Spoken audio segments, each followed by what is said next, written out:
Welcome back, everyone. Episode Hi. 3. Yeah. So this happened. We went to therapy. Yeah. I'm your co-host, Tia. I'm Kelly. I'm Alexis, and we have our first guest. Hello. My papa. Say hello, papa. How you guys doing? It's our first fun. guest. We're really excited Yeah. about this conversation. Thanks for joining us. Yeah, Thanks for the invite. Yeah. of course. Happy to have you here.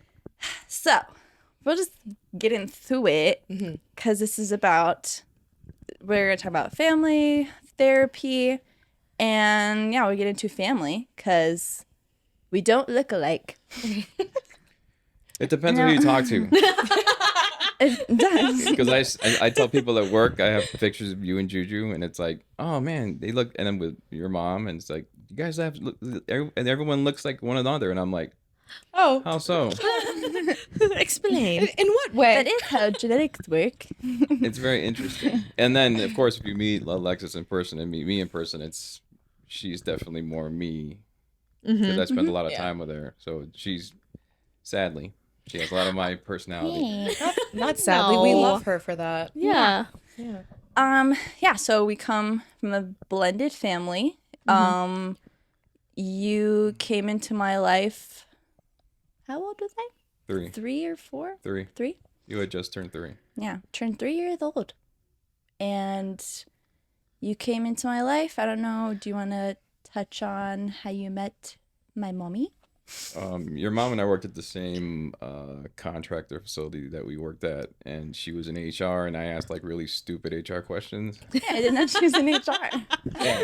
Wait, what were the questions? You know, it was kind of like really dumb, and I've seen her before, like in and out of the office. 'Cause I used to run in the desert a lot, so the shower was in the other building. So we, after running, we'd go take a shower, and she would man the front desk when the receptionist was gone. And so I'd see her and hi and nothing passing, like, eh. And then when we were emailing each other, I asked her like questions about how's it get invested in the company, or once I'm vetted, what happens, or how much is my stock options. It's really stupid, How much of stupid it shit. is You know what I'm all saying? available on the website, Yeah. sir. Figure it out. And then we were kind of both like we were really petty. Well, like, man, okay, fine. And No, you know, she's even like, she could speak for herself in a future episode, perhaps, mommy. But she always says, she's like, I didn't really like him. My mom Oh, says that about my dad too. Sorry, Dad. yeah, we both knew that it was friendly, but it wasn't. And I'll tell you both. I'll tell all three of you what was the my oh shit moment with Michelle is a friend of ours was getting married, and we all met at a bar, right? And I was seeing somebody at the time, and I could tell you what your mom was wearing. Oh. You know, That's she was wearing the like a red. red shirt with black Yeah. pants. Her hair was blonde, cut short, and I was like taken back, like, Men take note. you know what I mean? Like I was like, whoa. Remember. So it was like, who the fuck is that? Yeah. And you know, the person I was with kind of sensed that, and she was like, well, let's go over here. You know what I mean? Away from everybody. Wingman.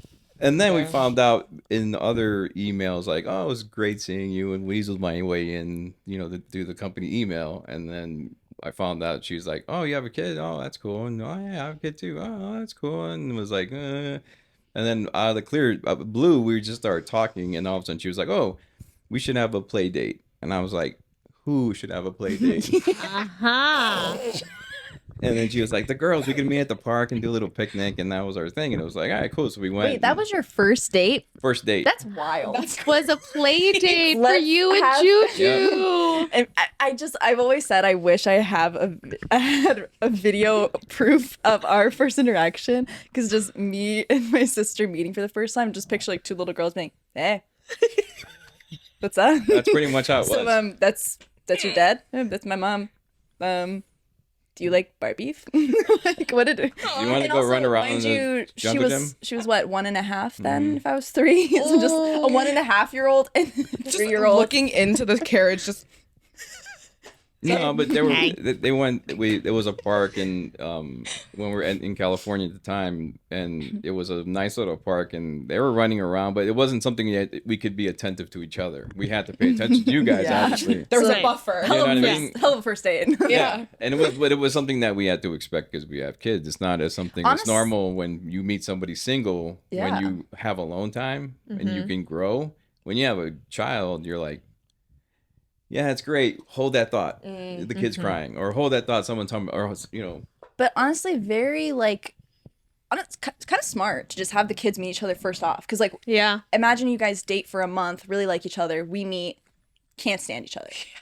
Granted, True. that happened, but just years later down the line. yeah. Foreshadow. Love you, Jidu. But We're then- better now. But it was funny because we had a great day, right? And then I said, "Hey, do you want to get some dinner? We can stop and grab some Italian food." So I found out what her favorite pasta is. It's capellini, by the way. So we got that. We all ate, and it was getting kind of late, and they were watching Disney movies, and Michelle and I were talking, and apparently I didn't. And again, seeing somebody else, kind of, and they broke that off, kind of deal. Mind you, I got a whole nother girl on the side. No, I didn't have it at the time. It was off, because Okay. calmer heads have prevailed. Yeah. And so we were about to leave, and your mom reaches over. She's like, she gives me a hug, and I was like, dude, that was like the best hug I ever had. Like straight up, like you understand, I was hugless for. Not to get into the future things, but it's just like a hug to me is like, wow, like, oh, and it was a nice hug. It was no lie. And so I left, and I was like, holy shit, like what the fuck's going on here? And I was like, and then I was like texting her like, oh, and the fucking Nokia phones, like, thanks for the text, thanks for, I had a great time, I'd see you again, this and that. And I just said, thanks for the hug, and she had called me, I called her, and she had left a message on my machine, I left on her machine, Cute. and we saw each other like, and then it was weird because like a week passed, and I saw her at work, but it was kind of like, hey, that awkwardness, like, Yeah. you hug really well, by the way. I mean, what do you say? What do you say? And the girls were like, and we found like, oh, we're gonna be around together. Let's do this and do that. And then so the following weekend, she was like, well, why don't you come over for dinner and we'll all hang out, just the three of us, me, Lexi, and Michelle. And I was like, yeah, it works, because I didn't have Juju, so I went, to Michelle's apartment at the time, and we had it was the three of us, so we just got like, Lexi loved chicken McNuggets from McDonald's. That was her staple growing up. Chicken nuggets. Chicken nuggets.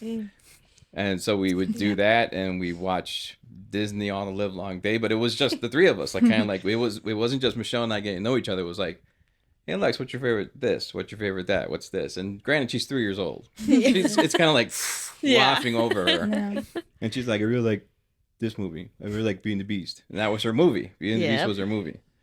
And then of course every other movie, Aladdin, Lion King, things like that. And the second one specifically, that was later on.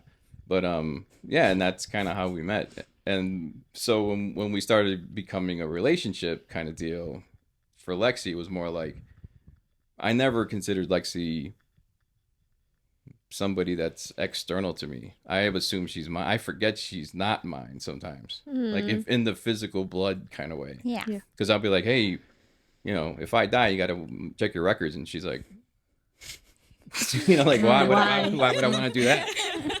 It's like, oh yeah, that's right. You don't have to worry about that.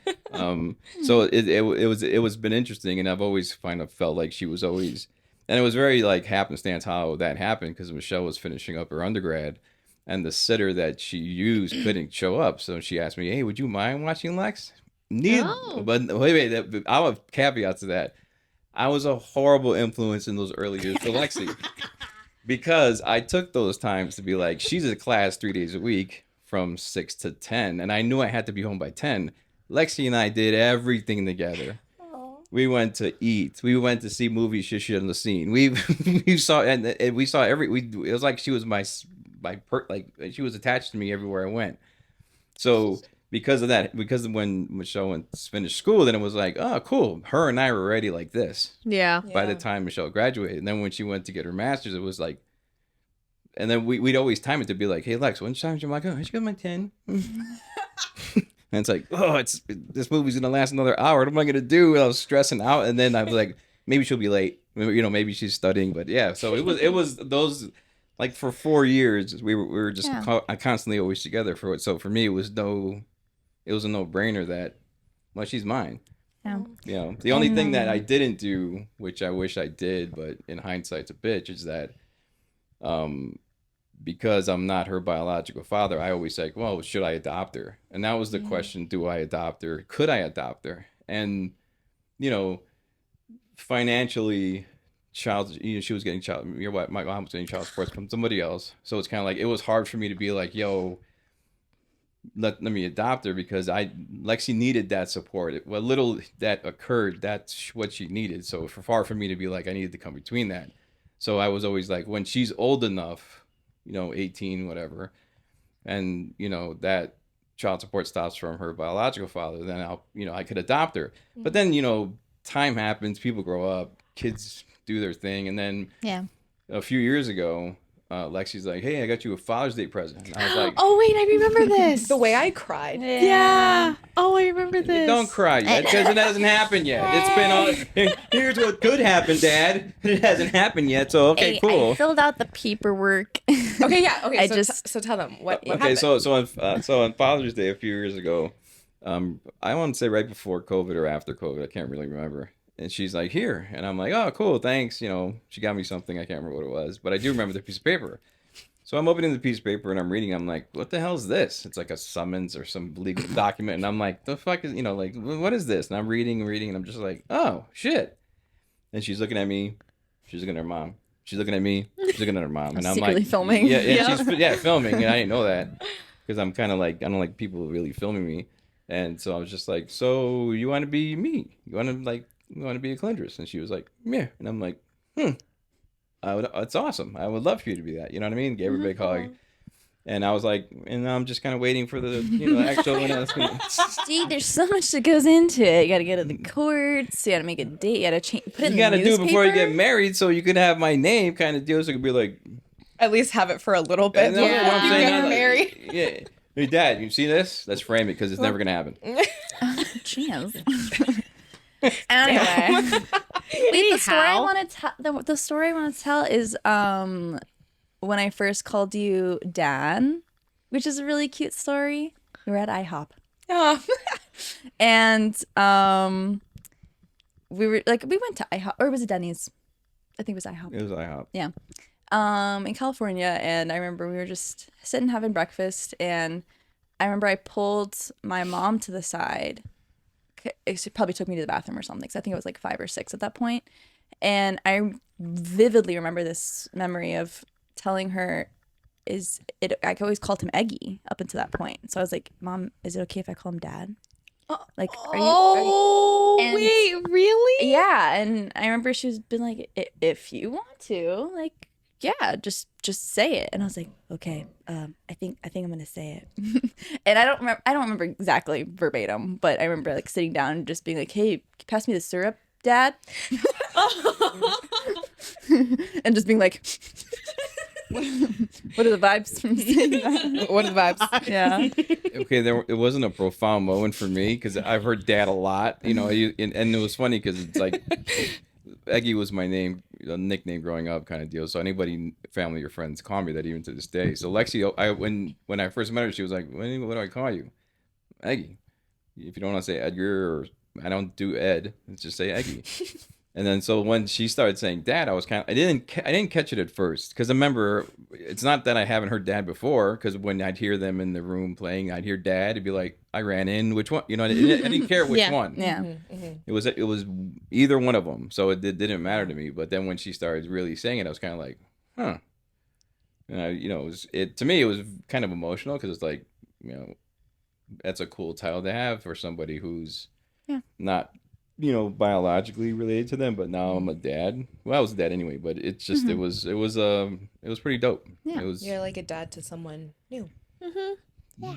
It wasn't necessarily new. It's kind of, how do you, like, it's kind of like, you're the only thing I could like equate it to is like when your friend that you've always had reaches out to you and says, "Oh, I love you," and you're like, "Oh," like friendship wise, and it's like, "Really?" And like, yeah, you're like, "Well, I never experienced that before." Yeah, well, I love you, and it's like, oh, and then you're not so to say it back to them, right? Because you don't want to be like it's an obligation, Yeah. and it's like, thanks, but to know that you are familiar with somebody enough to love them and accept them for who they are, regardless of their biological pool, I don't care. So it's like when she called me dad, I was like, a part of me was like, thank God, you know what I mean? Because Aw. it's I wanted it because I raised her. Yeah. And then the only kind of what got under my skin a little bit was having somebody who had that title that didn't deserve it, kind of deal. And it would just, and then of course hearing all these like, well, I'm gonna be in town and I'll come and see you, and I was just kind of, and I had to bear the weight of that. Like, okay, you didn't come, you'd get upset, so we try to do something that would get your mind off it, which is very distracting. And unfortunately, that's kind of what we had to do because I never wanted to. I don't want to see any of my kids upset. Yeah. Juju. So I'll speak on that from my perspective of growing up. Obviously, my biological father was never in my life. Never met him. Was paying child support until I was 18. I had insurance through him because he was active in the military. Whatever. That's a good thing he was good for. But throughout my childhood, it was like I would call him my dad too, which because he like on through the phone or letters, whatever. And I would also call him my dad. And as a child, that's emotional to like you're calling someone your father. That continues to disappoint you throughout my whole childhood. It would be like, oh, yeah, I'll finally come visit you and we'll have this grand meeting. And like growing up, you see those videos of like people coming home from the military and like surprising at school. Yeah. I would always see those and be like, oh, maybe someday I'll have that. And that's just like the potential. It's like being hopeful for the potential of somebody. Like empty promises. Yeah. Yeah. Knowing that the potential was there, but like that was not who he was. And he's flat out a liar. Typically is what it comes down to, because it was a lie after a lie. Just every other year was like, yeah, I'll come see you. And then eventually I was like, oh, you were said around this month you would. And then, oh, sorry, this came up. And it was just like, it was cool. But like as a child, that constant rejection, even though I had a father figure in my life, which I'm eternally grateful for, and grateful I was not raised by that man, point blank. However, that rejection from childhood stems into my adult life. And it's no one's fault but him. But it's such a like two sides thing, because I love that I have this anxiety of rejection versus being raised by him. Oh my God, I will choose this side of it 100 times over being raised by that man. Yeah. Yeah. Yeah. So granted, yeah, got a little bit of a trauma from that situation, but yeah, the what if of who I would be if I was raised by him. Just for some background of who he was, white, ex-cop, ex-military, very big Trump supporter, which if you watched episode 2, you know how I feel about that. Yeah. So, yeah, grateful was not raised by that man. Wish him well. Wish him the life he deserves. Wish him the life he deserves, truly. Thanks for not being around. Truly grateful you weren't around. If you ever watch this, it'd be crazy. But yeah, just grateful for you, Papa, for being my dad and raising me. And we had some bumps in childhood, which we can highlight now that you've been to therapy recently. And quick shout out to myself for convincing me.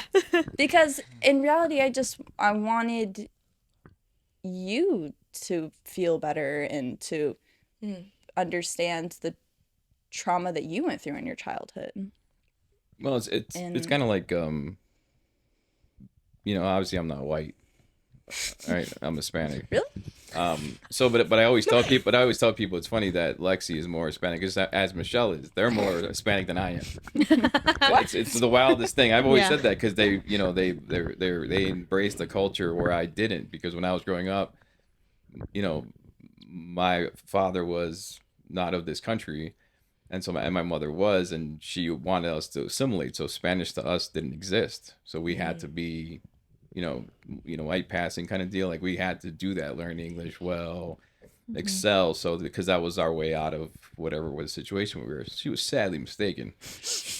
But so yeah, in a way, so in that way, it's interesting culture wise too, because it's like I bring my wife's from Michigan, obviously, and I'm from Chicago, the inner city, in the hood.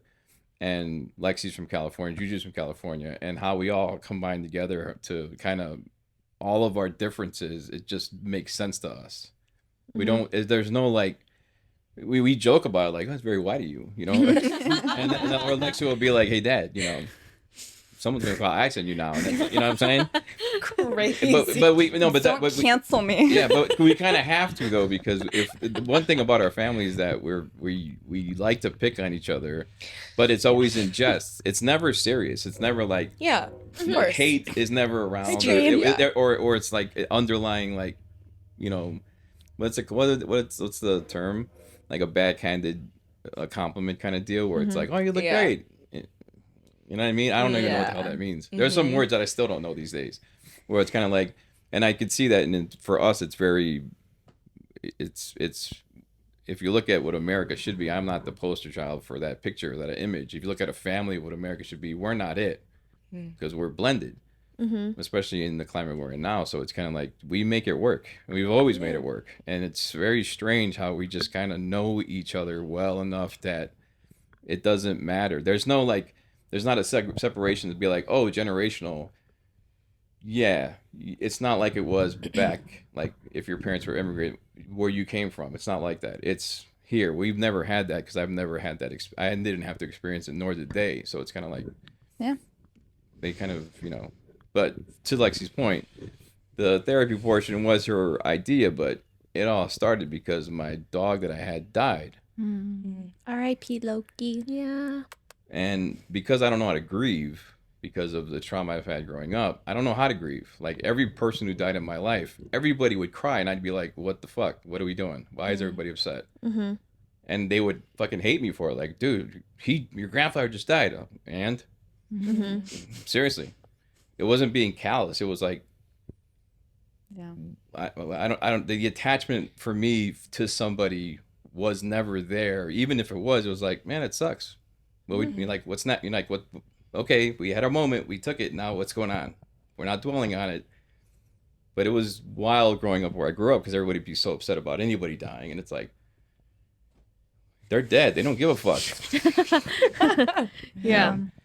And so for me, and I've always had this way with grief, kind of like, But then when Loki died, it was kind of like, it just fucked with me. It's like I didn't know how to.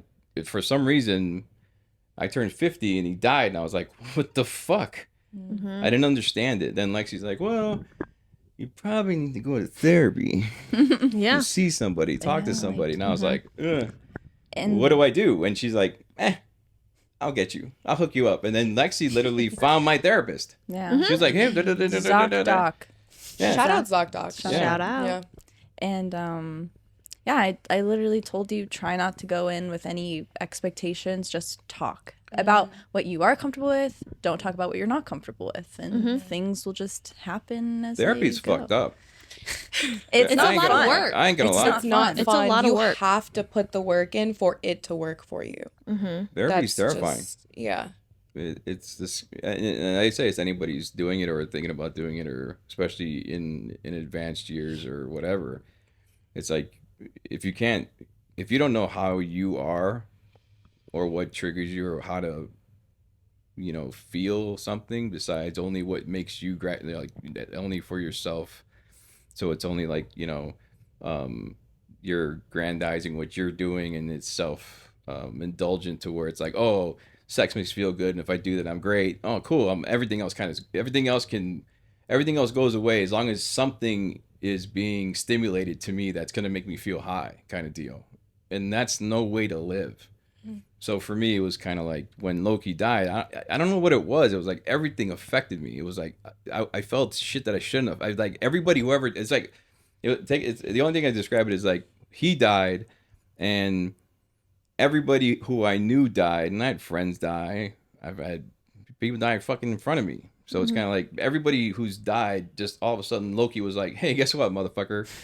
I'm gonna die, and I'm gonna fuck you up." And I'm like, and I was not, I did not even, that wasn't even on my bingo card. It was, I didn't even fucking sense it. And then all I know is I was upset to the point where it's like thinking fucked up things, and I was like, what is going on with me? Like I thought something was wrong with me. Like my meds are fucked up, or And that's just a reflection of not dealing with the grief ever That in you've your had in the life, and now past, it's yeah. compounding because you were in a traumatic car accident in your early 20s out of deployment from the military, and then you were one of the only survivors. 2 out of 5. That's very traumatic. And that's the least of it. It's and what kills me about therapy and is that it forces you to look at yourself to be like, why? Okay, I'll give you a good example, and just as a shout out to anybody who's going through it, and this to give you a good example of how it affected me. My therapist asked me one day, he's like, "Okay, Edgar, do you understand what joy is?" And I was like, "What do you mean?" And then she was like, "Well, joy, and like kids, something." I'm like, "Yeah, they make me happy." And like she said, I didn't say happy. What's joyous in your life? What brings you joy? Like what makes you? And didn't she even say like something other than somebody else? Yeah. Like not from joy from your kids, not from animals. And I couldn't answer like that. internal. Or your wife. Like, what? And I couldn't answer that. Yeah. Because That's it's a for really me, good and because me, it looks like joy, again, with, talking about with love and joy, something has to make you feel something that's, oh, dang, something in life matters that brings me happiness. And that's another thing, because joy and happiness are kind of hand in hand, which made me look in the mirror to be like, she told me, she's like, well, Edgar, if you never experienced joy, how are you ever happy? And I was like, fuck you, lady. No, literally, like, can you relax? Yeah, it's like the first month, and I'm like, what the fuck? And I talked to my therapist like that, kind of, and she talked me right back, like, well, you're kind of fucked up. You should have came years ago. And I'm like, and then she told me you should write a book because it's very cathartic. And then I'm like, yeah, that fucking shit ain't gonna happen.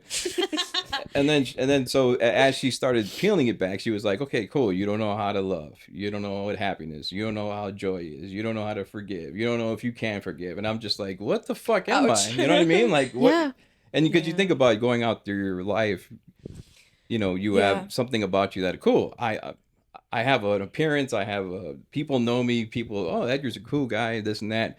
But that doesn't mean deep inside I'm screaming. You know what I mean? Or I'm like, oh, I'm fucking worthless, or I'm not deserving of any of this praise. Even if someone's like, dude, good job. I don't know how to handle that. And when you can't accept little things, and I didn't realize that I even did that, is because of therapy.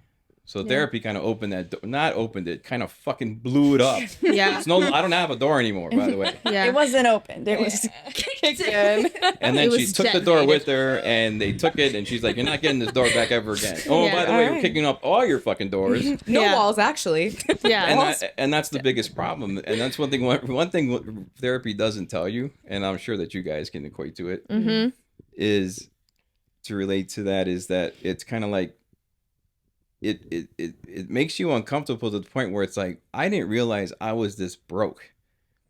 And the fact that it's like, now you have these emotions, and how do you regulate them? Because I told me, like, I'll give you a good example. For me, I feel like I'm a child sometimes with new experiences that I should be able to be like, oh, cool, I'm happy, and not fucking 100% and then 0, 100% and then 0. And that's what's fucked up, because normally kids know how to regulate. They're not just living in a state of fear. They're not living in a food crisis. They're not living with fucking dirty and slimy and fucking horrible. So you have something that's secure that makes you feel something. When you don't have that, it's kind of like you make shit up.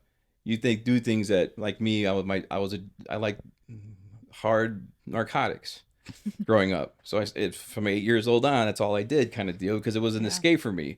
Granted, in retrospect, I should have bought food. Should have went to McDonald's and got that Happy Meal. You know what I'm saying? Yeah. But Perhaps.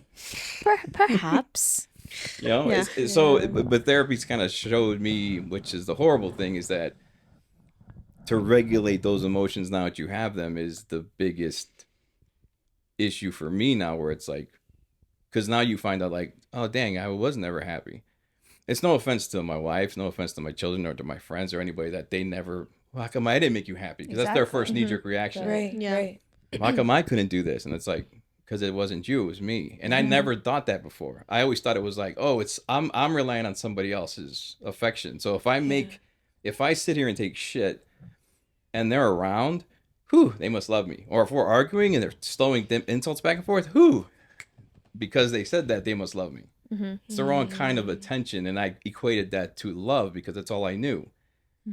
I think that is like such a true testament, like when people say that like when it comes to love, like you should really know how to love yourself first, because you have to find that happiness and that security in yourself, because then there are going to be times where you're reflecting on your life and you're looking at like, the only times I was happy was when I was getting it from someone or getting it from something. Yeah. It's just external. It's not internal. And I feel like that weighs so much on you. Like I can only imagine like going that long in your life and then like coming to that realization where you're like, damn, I don't even know if I was happy. I don't even know if I'm happy like with myself. Yeah. So let me pose a question to you guys. Do you guys feel joy? no, honestly, when you asked that, I was like, that's a really good question, because I don't know. Like anything external wise, like yeah, of course, like my family and my friends bring me joy. Yeah. But I think something that brings me joy is like when I'm truly being who I am as my person, like as like doing something that I love, whether it's makeup, podcasting, taking pictures, dancing. I love to dance. So I feel like I experience joy then. But again, like those are things that I had to pick up, right? Like for when you first posed that question, I was like, damn, does something internal bring joy, or is it all external? Yeah. Like supply, you know? Makes you think. it really does. That's a really good question. Yeah, that is. Well, a question. only Yeah, you guys she have only to answer. Tia. and Kelly's like, sure. You know, I feel like this is one of the reasons why it's a coping mechanism for me, because I feel joy doing it.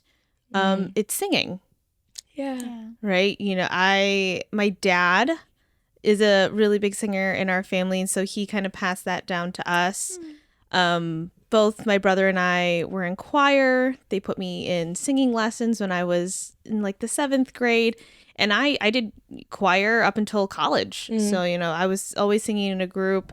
When I was in high school, I ended up doing private lessons to practice as a mezzo-soprano. So, like, singing was always just, like, a part of my life. So whenever I had big emotions or, you know, things that I needed to get through emotionally, singing was always my thing that I did, because it brought me joy, because it was the one thing that I could do for myself. Yeah. That could distance me from everything else that I was feeling. And it's nice because, you know, you carry your instrument all the time, Yeah. which is really cool. So, you know, I never really understood that connection with music that I had to it until I went to therapy. Because that was one of the things that my therapist had asked me, like in our first meetings back in 2019 was when I went to therapy first.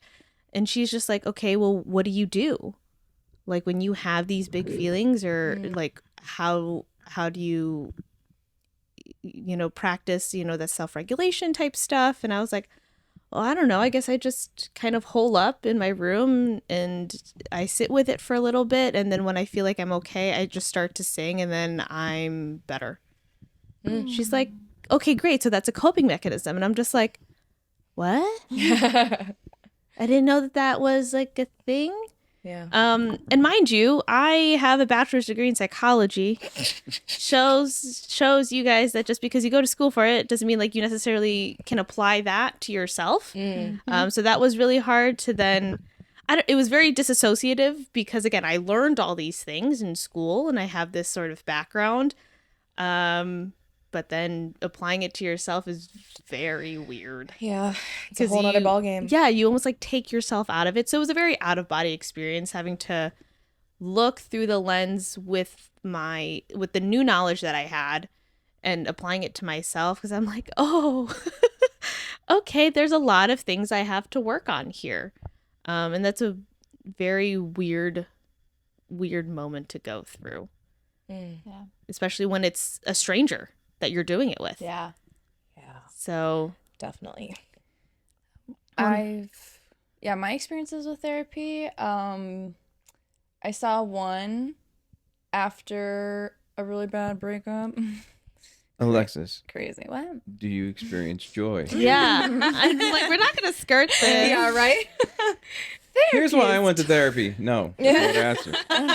No, because you're rude. Because the whole time you guys are talking, I'm racking my brain, and like everything I'm thinking of that brings me joy is external, and it's kind of fucking me up a little bit because I'm just like, well, being with you guys brings me joy. Being with my partner Steph brings me joy, but then that's external, and I bring myself joy. Like I'm funny. No, I'm funny, but it's more like, can you sit? like And this is kind of what she told me is like, can you sit alone and be comfortable, be happy with yourself, be alone and not have a distraction of your phone. Oh, I'm happy because I'm on Instagram or on whatever the hell you guys are on. Yeah. So to me, and that's what she said. She goes, if you're alone and you could be alone and do it to where it's not destructive. So it's like reading a book, or you're just sitting in your oneness kind of deal, or meditating, or something that brings you some type of inner peace. And that's the start of like that healing journey, so you can accept that joy. Because if you're, well, in order for me to enjoy, this has to occur. Those are the barriers that you put up, and it's not, to Tia's point, it's not coping. It's more like, once you get past this, cool, my body's going to know that it's a stimulus that, it's going to make me happy. A hug. No. Yeah. It's when it's being able to have no barriers up to accept that without any kind of, ulterior motive that person may have to do this, where it's going to result in an action that I have to do. Like, I love you. I'm obliged to say I love you too, even though I don't. And that's why, for whoever's listening to this, who's friends of mine or family or know me, when you remove people from your life who've made you a certain way, relieving you of them, like not talking to them, not conversing, not having any kind of zero contact or no contact, just limiting the contact you have, is very liberating for you. It's not, I don't care about them. It's not that I don't care about them, but they've said enough to me that causes me pain and anguish and grief that I don't need that anymore, because it's just bringing me down. It's negative. Yeah. And I'm trying to get those negative things, again, fucking therapy and that damn dog. I keep going back to that because it's making me understand that it's not just, I have always thought it was like, me being cold, me being able to compartmentalize things, that was my coping. It wasn't the fact that they happened. It was like, fuck it happened. Oh, well, that's my crutch. And I'll use it because I played the victim. Like, I'm brown. I'm poor. It's this. I was that. But I had an option and I got out, which made me understand that. But I never grew from that as one should. It was stepping, nope, see you. Yeah. Fuck you. Bye. And that, because I didn't want that recall if I saw someone to be like, oh fuck, I hate you. You know what I'm saying? Yeah. So I just not saw him or not in any dealings with him, like my old man. Yeah. So it's kind of like my old man was a horrible individual. So it's kind of like him dying was like just another day.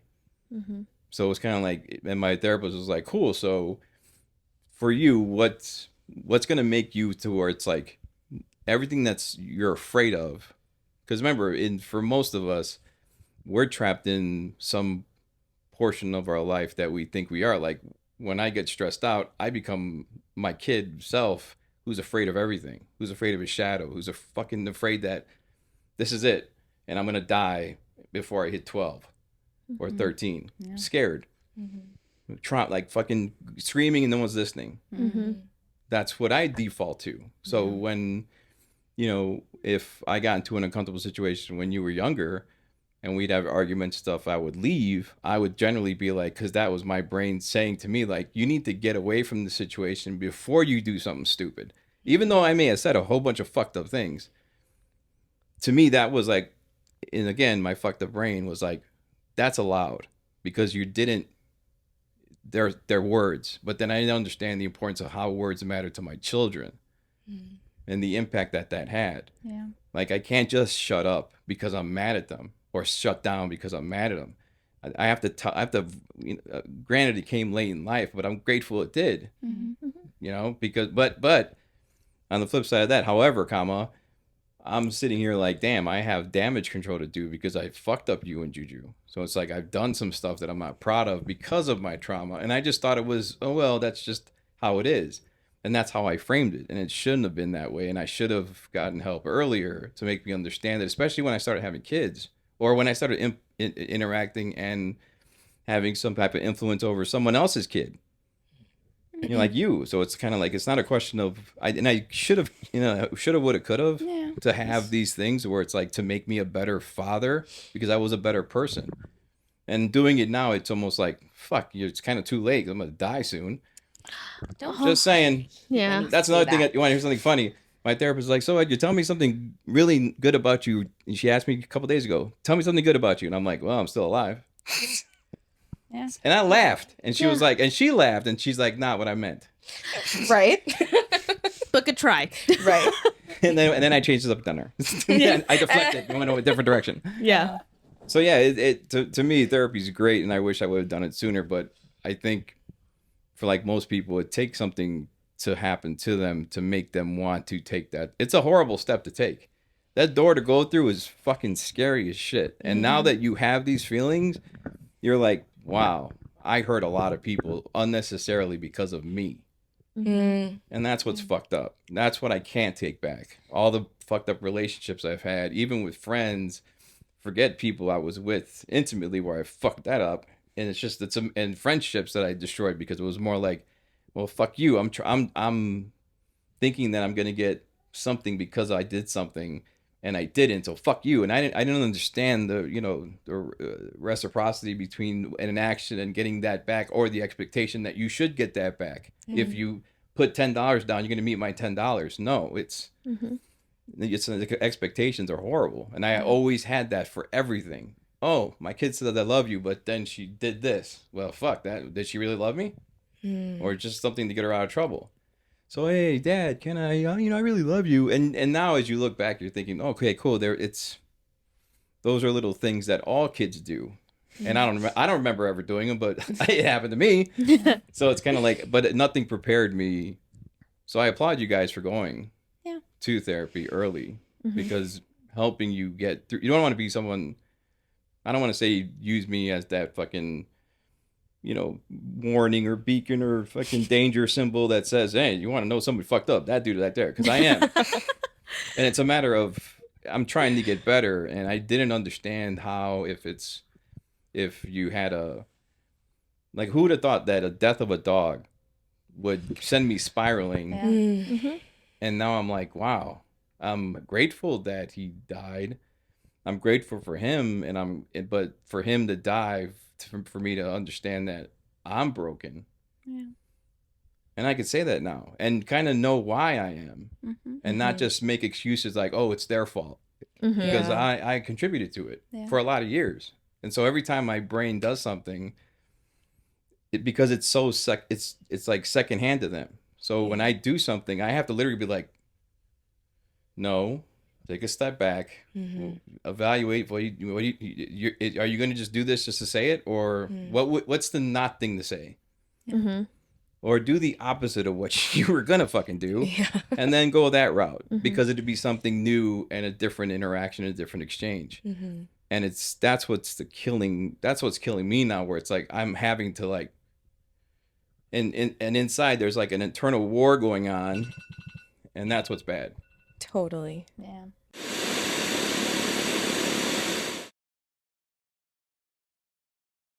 Hello.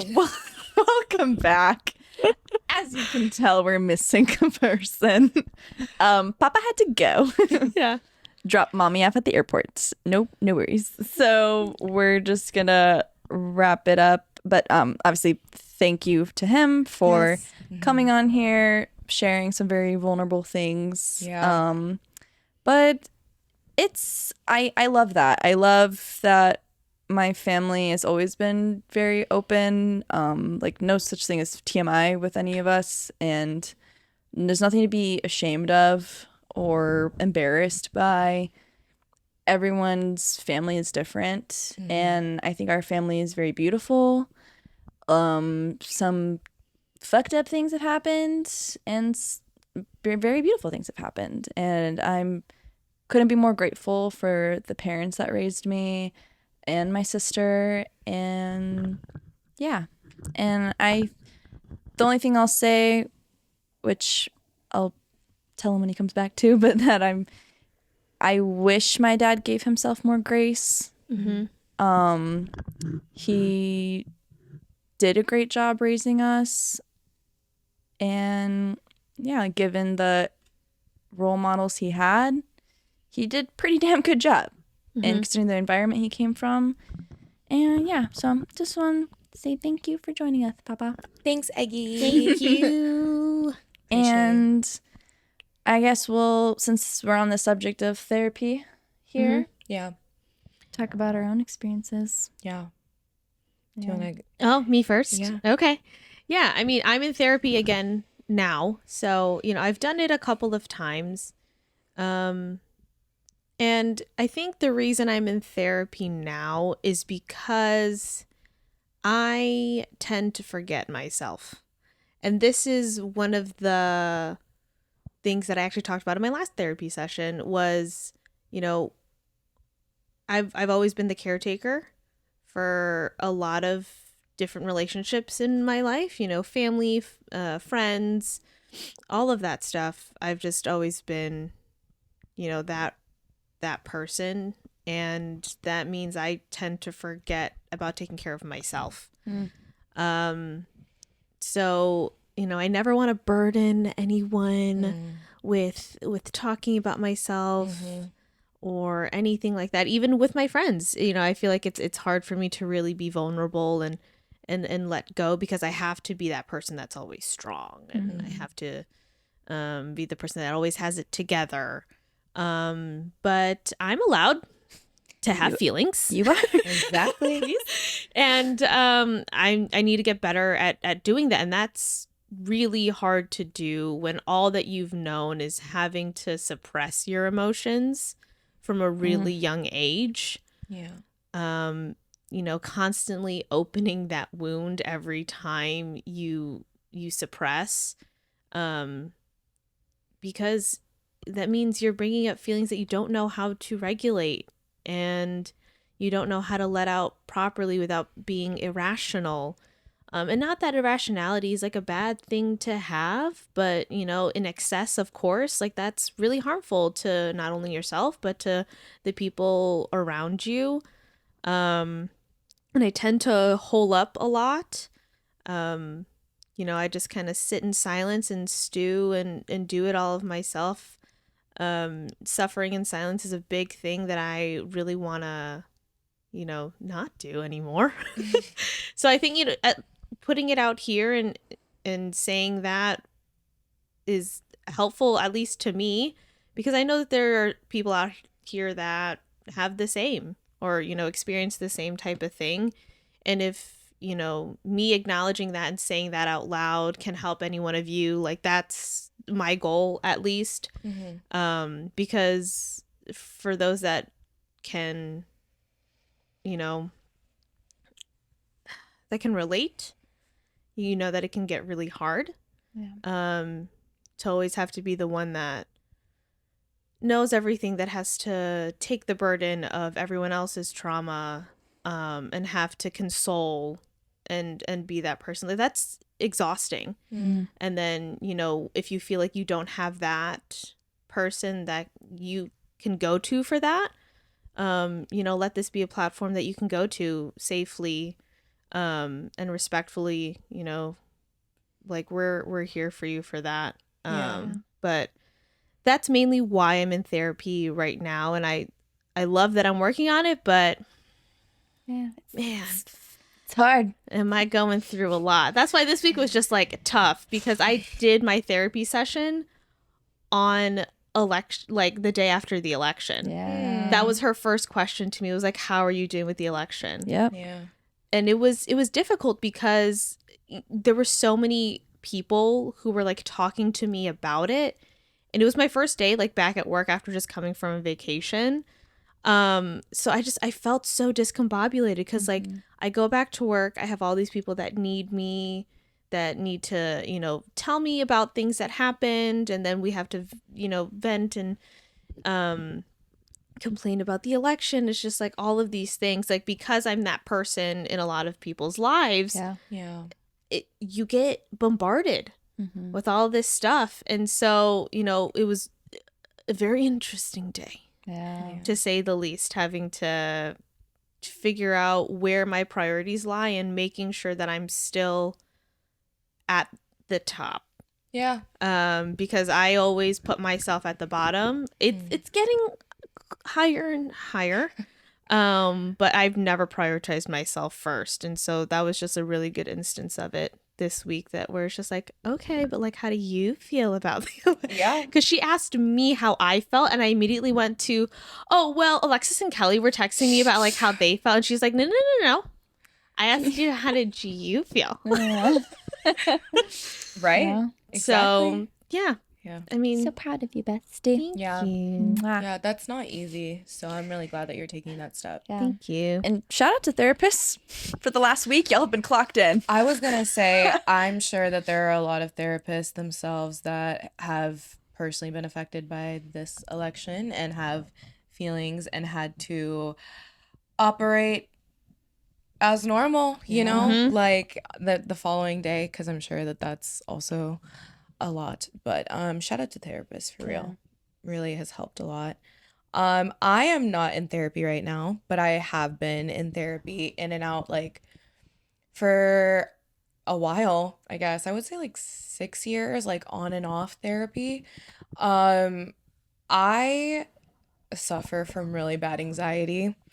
I think my anxiety, I think there's a lot of things that contribute to my anxiety. In college, my anxiety came from, it was like performance anxiety. I wanted to make sure that I was getting good grades. I was in extracurriculars. I was operating to the best of my ability. I think there's also like a cultural thing that goes into that, where I feel like my parents are immigrants and they came to this country for a better life and to give us a better life. And because of that sacrifice, I feel like I always want to make that sacrifice worthy. And even though that's not my weight to carry, and my parents have said that to us, because they have like, I've obviously had this conversation with my parents. And so they've like reassured that that is not a weight for me to carry. But I think any child of an immigrant can say that they have felt some kind of guilt or some kind of pressure to perform a certain way or to make sure that you're successful and to give back to your parents and to make sure that the sacrifice that they made is worth it. And I think a lot of my anxiety comes from that. I want to give my parents the best life. They have given my brother and I the best life, so I just want to make sure that I could pay it forward and do this. Why am I gonna cry? I just want to make sure that I can do the same for them because that's so important to me and I love my parents so much. But I also think a lot of my anxiety is rooted in like insecurity too. I grew up chubby. I'm still thickums. Like I've had to like grow into loving myself. That was never taught to me. And therapy helped a lot with that. Just like self-image issues, insecurities, self-worth, things like that. I think in different times in my life, different themes have come up. So like in college, a lot of my anxiety was performance anxiety, making sure that my parents' sacrifice is worth it.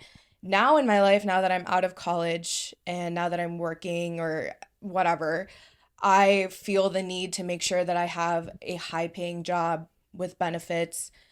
Do I have a retirement fund? Like, I'm trying to make sure that I'm financially stable and financially literate to make sure that I can also help my parents and I also want to give back to them and things like that. And then I also think that it pops up in like relationships, right? Like like you said earlier, I went back to therapy because I got out of a really disappointing situationship that took a lot out of me.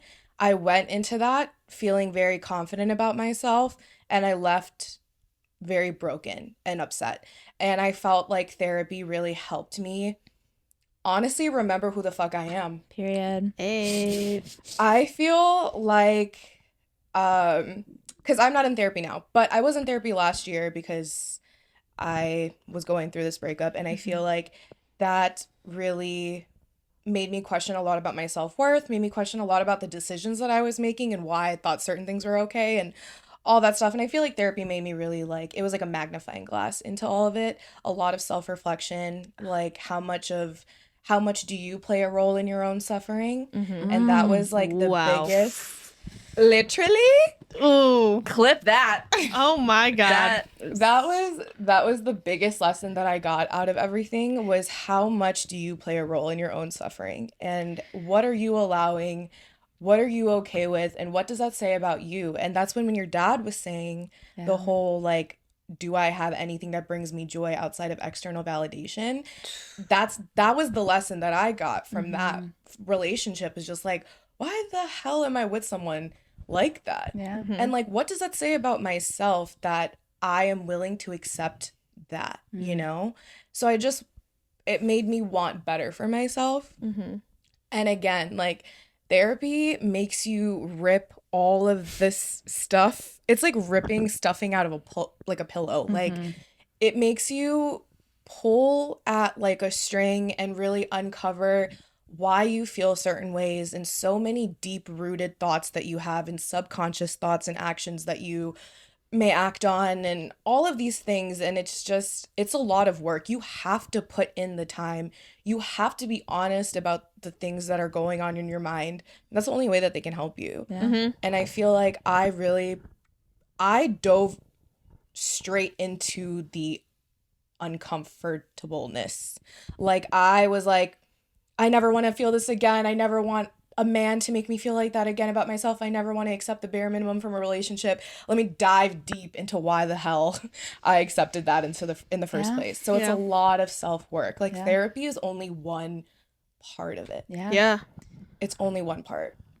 Yeah. So, because especially when you're going to therapy and you're talking about trauma you've already lived through, you're like, fuck, I'm going backwards, bro. Like I'm feeling all these things again that you absolutely never wanted to feel again. And that's why therapy is so hard, and I think that's why people don't want to go. But it's like you have to go back. You have to go back. You have to dig that shit up so we can move forward and heal and accept it. And going to therapy. First time I went was because of the bad breakup. That was very helpful for me because I left that breakup feeling very broken and just feeling like I am a terrible person. And so she helped me navigate through that. And to be honest, that breakup was with a man. And now being in a very healthy relationship with a female has really helped heal parts of me that it's helped me understand myself more and to understand why those past things never worked out and why they never felt right. And I just couldn't be more grateful for going through those awful times and just the dating and just the constant, like I talked on it earlier about the fear of rejection from daddy issues, and how that really translated into how I was dating men and feeling rejected by them constantly. And I was ready to just give up. I came out as bi, I want to say in 2019. Somewhere around there. Pre-COVID. Yeah. Came out as bi, and that was kind of like, oh yeah, like girlies. And also, I want to touch more on this on another episode, probably like a pride episode, and talk more about discovering your sexuality and like how I knew I was bi and I never was actually, I knew I was bi and I never even dated a woman. But I want to talk more on that in another podcast episode. Stay tuned. Yeah. But so yeah, just discovering my intense fear of rejection. Something I still need to work through in therapy though is my intense anxiety. Can be crippling. Can be. I think the biggest thing I struggle with is intrusive thoughts. This brain up here, she's mean. She's very mean to me. Yeah. And what my past therapist, who I just had to like stop sessions with, insurance, shout out, insurance, but who I hope to join in sessions with soon. She really helped me understand that that like those irrational thoughts and intrusive thoughts that I experience, I have to hear them and I have to accept them, and I have to know that it's my brain literally being mean to me and being like, oh, I know you don't think this way, but I'm gonna put this thought in your brain to make you feel like you're a bad person.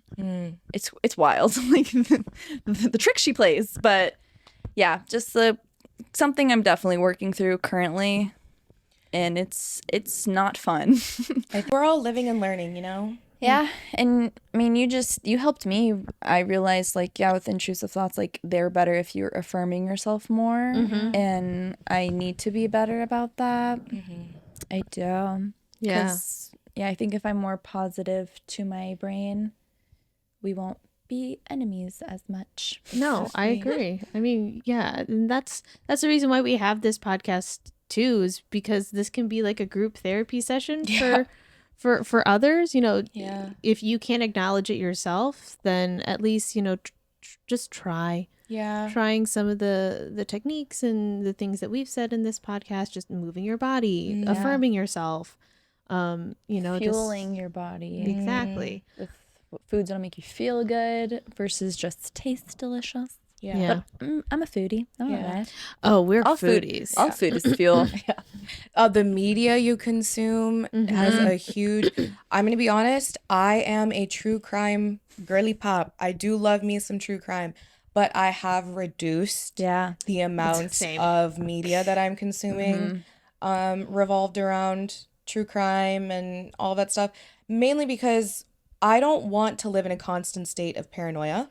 I don't want to feel like I also believe in the power of manifestation and how you can manifest bad things to happen as well. And it's easier to manifest a bad thing to happen because it's easier for our brain to process that that bad thing can happen to us. It's easier for our brains are wired for survival. So it's automatically preparing for the worst case scenario. So it's easier for our brain to understand and accept and be more willing to take in a bad thing versus a good thing. So you have to like remap it. You're literally remapping your brain to be like, no, everything is great.